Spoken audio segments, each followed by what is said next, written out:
Now, the thing to keep in mind about Saudi Arabia is that religion, especially whether in its hard form, in its activist form, or in its quietist, obedient form, has always been a tool in the hands of the state to promote its legitimacy, to silence dissent, and to attack the enemies of the Saudi state. And the enemies of the Saudi state have been, historically and traditionally, Shiites, Iran, Sufis, people who are either in disagreement with the Saudis for either theological or political reasons. Al-Qaeda is one such group as well. The Al-Qaeda is referred to as the errant group, the group that is in error by the Saudi authorities, and they've used a number of measures to ostracize them and have been quite effective at doing so. I can get into why and how in the question and answer period. Now, let me talk a bit about the Saudi state. The Saudi state is not a monolithic sort of creature. It is nothing like the idea of a state that we have in the West, but rather it's a set of parallel fiefdoms, dependent on different constellations led by princes. There are 2,500 male princes and 2,500, roughly, about 5,000. I counted them once, actually. There were 5,132, 6 months ago or so, princes and princesses. Of these 2,500 male princes, there are only about 10 or 20 who really matter and count. And from each of these important princes, you have cascades, sort of waterfalls, if you like, of clients and dependents who are loyal and who accept patronage from these princes.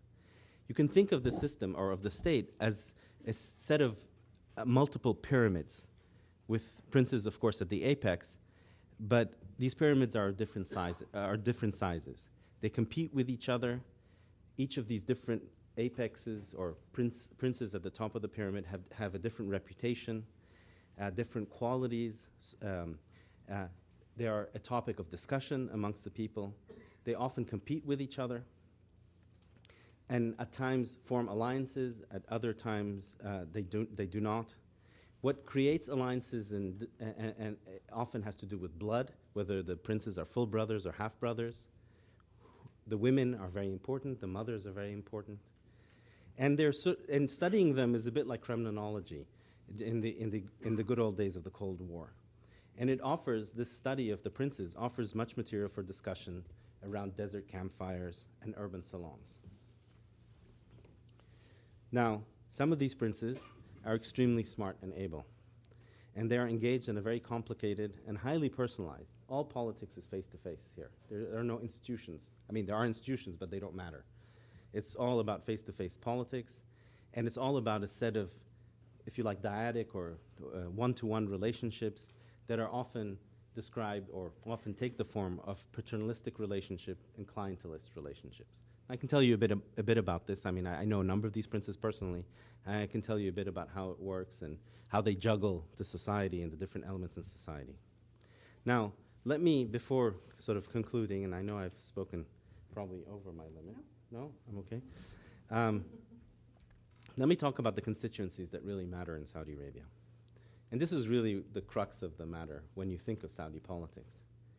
The Wahhabis, whether of the official establishment, whether the quietist or the activist or the jihadi types, they are really the only organized social force outside the state in Saudi Arabia. They have a social base. They can mobilize overnight because many of them control mosques.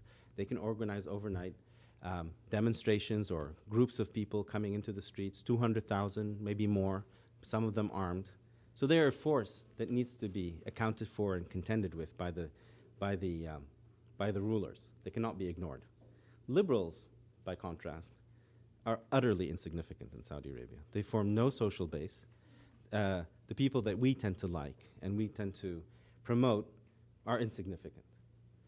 It's just a fact. They can't mobilize people. They're not a threat to the regime.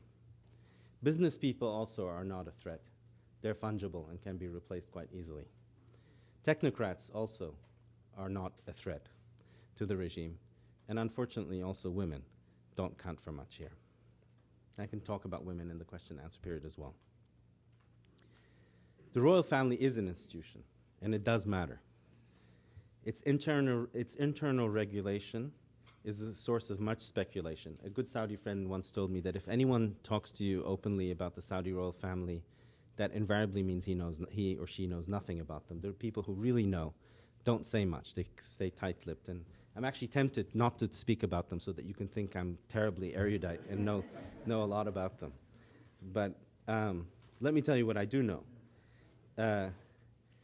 The malfunctioning of this, or this, if this royal family were to malfunction, if they were to fight with each other, that represents the one great threat to the stability and the continuation of this regime. It's unlikely to happen. They will cut deals. These deals take various forms, but it's unlikely to malfunction because I think they're committed. There is a consensus to the survival of this regime amongst the 10 or 20 top princes. But this is the most significant threat, especially now as the issue in question of succession is, the top tier of princes is now well into their 80s. And so the question of succession over the next decade, from the sons of the founder to the grandsons of the founder, will be a source of contestation. And they are trying to regulate this form of succession.